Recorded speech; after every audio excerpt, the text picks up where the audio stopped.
Hey guys, we're going to be talking about this crisis that we're in right now by this virus and how to get through this time period. There's some general principles that I found that have worked really good, and then there's some specific things I want to talk about for wholesalers, rehabbers, and landlords. Hey guys, Bryan Schroeder here. I've been a real estate investor for 20 years. I've been through financial downturns. I wanted to shoot a video here and kind of go through some specific principles that got me through the downturn last time, and also how you can, if you're a wholesaler, a rehabber, or a landlord, specific things that can help you get through this one. But before I did that, I want to just share the real estate market 1 month ago, or even 1 week ago, was on a solid footing. And this, as of right now today, it's March 24th. So the real estate market was on a really solid footing, as in there was a lack of supply for, I'm going to say, the affordable houses, the median price range. So in the St. Louis area, 80 to 300,000. If you're in that price range, there was a lack of supply of houses, and there was a pent-up demand for buyers out there. The real estate market was solid, and I'll add to that lending standards have been pretty darn solid for, well, basically all the way back to 2008-ish. So I felt like the real estate market was on a really solid footing before this virus crisis hit. So I think once this crisis kind of gets through, I think the real estate market is going to be strong again because we had a solid foundation. And the other thing I'll add to that is the federal government and the Federal Reserve, which are kind of two different entities, but they seem to work pretty well together these days. But they're going to pump so much money into this. And there's a term that kind of got coined during that last downturn called "don't fight the Fed." And what that means is the Federal Reserve is going to pump so much money into inflating, or at least putting a floor to asset prices, that I don't think the real estate market can drop very much. I do think there might be a little bit of a downturn, but I don't think it's going to be a big downturn. Nothing like the last downturn, in my opinion. I think we'll be able to prosper through once we get past this. I don't know if it's going to be a 60-day, 90-day, 6-month downturn, or slowdown, maybe is the right way to say. But I think once we get past this, we're going to prosper. So now let's go over to the whiteboard, and I want to show you some principles that I think will help us get through this crisis in good shape. There's some just general principles I wanted to cover, and then I wanted to get into some specifics. So this is going to be a two-part video. Part one here is just I think general ideas that'll help you get through any crisis that are super helpful. So I'm going to go through these here. Number one is guard your mindset. It's so important. People talk about having a positive mindset or making sure you're sticking to your routine. It's so important. It's really easy in times of crisis, or times of unknown, or times of fear, or times of stress, to have your mind start spiraling on a negative thought, and it really can paralyze you. So I think this helped me so much getting through the last crisis, is just getting up every day, sticking to a routine, and just do what you do every day. Don't allow your mind to get too focused on what could happen or where the world is going. Just control what you can control today, and stay with that. So number one, guard your mindset. Number two, cash is king. A business dies the day it runs out of cash. So make sure you do whatever you can to conserve cash and to have cash reserves. So let's just throw out some ideas here. And hopefully, over the last several years, you were able to save up cash and you're in good shape and you got some lines of credit or some good cash reserves.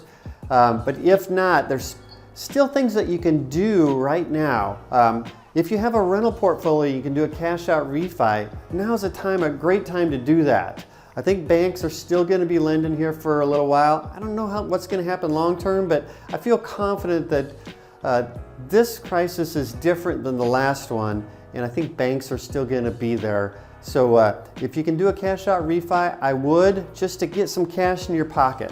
If you got a line of credit on anything, some of your rental properties, your personal house, pull some money on that line of credit, or just make sure it's still available. I don't really think banks are going to be pulling lines of credit like they did last time, but if you have equity somewhere and you can create a line of credit, or you can pull a line of credit on something, whether it's your personal house, a rental that you have good equity in, or even, you know, as we're speaking today, as I'm recording this video, this government stimulus plan hasn't been announced yet, or you know, it hasn't fully rolled out yet. They're still working on it.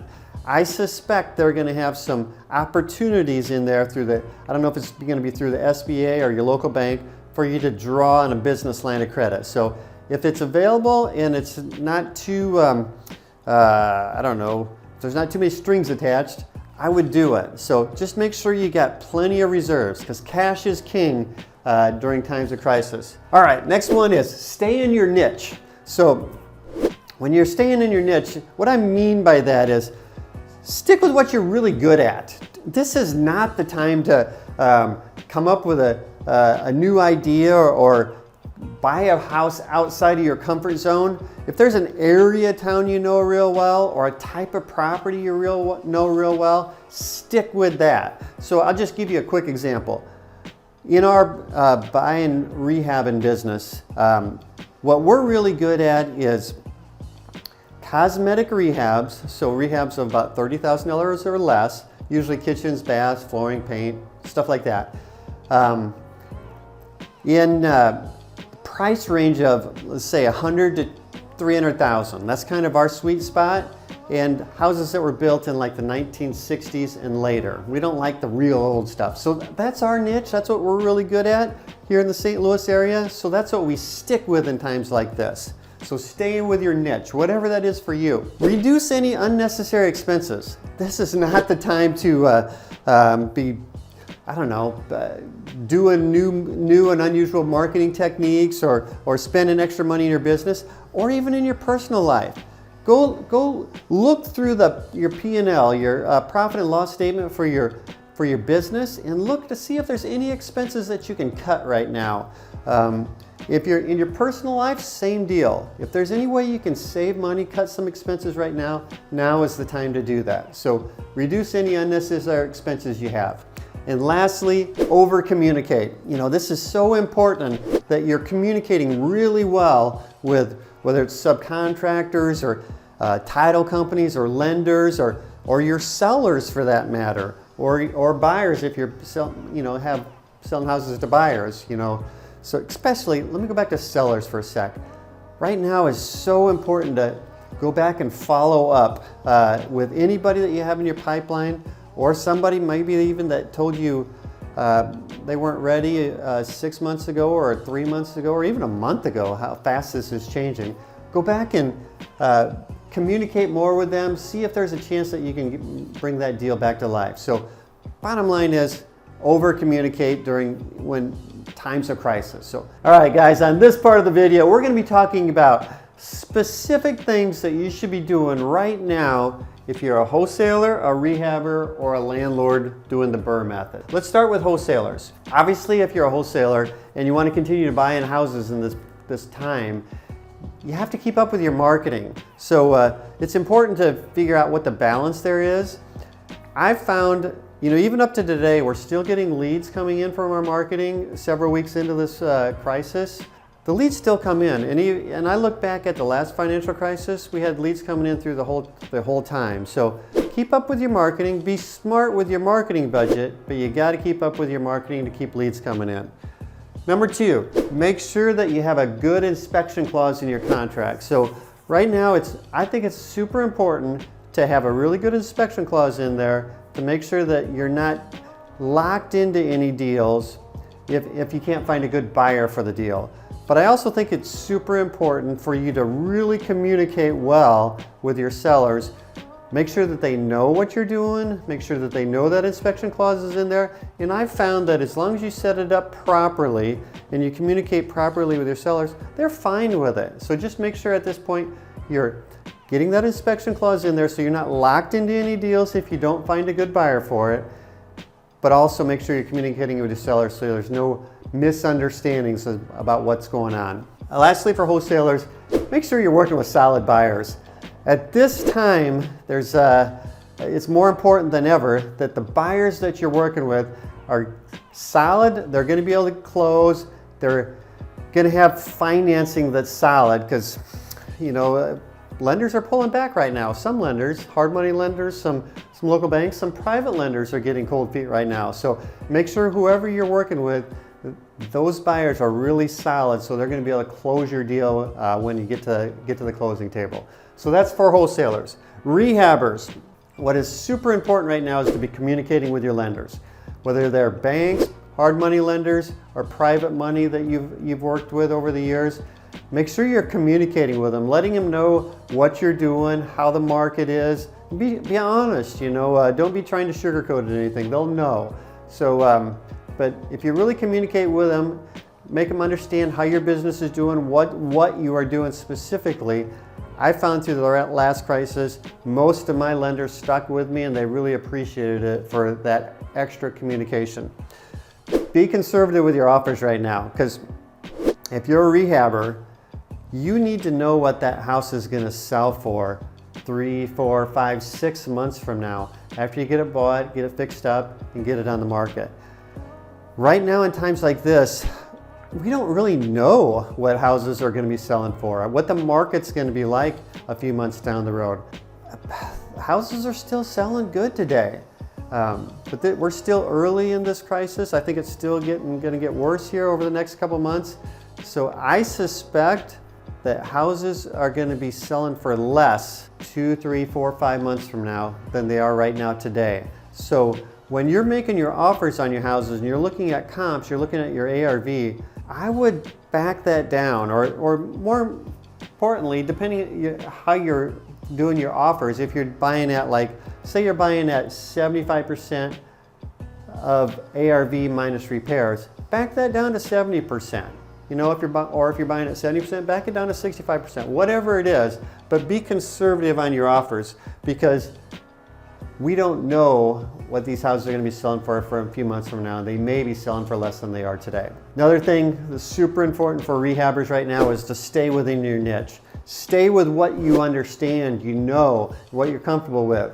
If you're comfortable with doing rehabs on 100-year-old houses, you're probably fine doing that.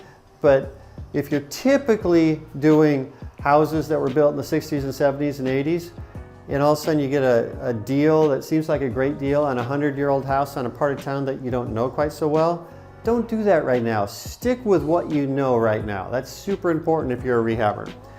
Landlords doing the BRRRR method. So I'm sure if you're familiar with the BRRRR method from our other videos, but and really this is true for all landlords, but there's a couple things in here that are specific to those doing the BRRRR method. But right now, back to my part 1, cash is king. It's so important to have extra reserves right now. So if you have a portfolio of rentals and you got some equity built up in them, I would consider doing a cash out refinance right now. Interest rates are great. Maybe you can lower your interest rate, take a little bit of extra cash out right now. Maybe you can extend your amortization time right now, so your cash flow doesn't go, or your payments don't go up, but you're taking some cash out of the properties that you can set on the sidelines in case you need it. If you don't need it 6 months down the road, after this crisis has gone through, you can just pay them right back on the loans. But right now, get some extra cash reserves available if you can. So that's where I talk about refinancing your loans. If you're continuing to buy during this time, just make kind of like what I set up here for rehabbers. We don't know what houses are going to be worth 3, 4, 5, 6 months from now.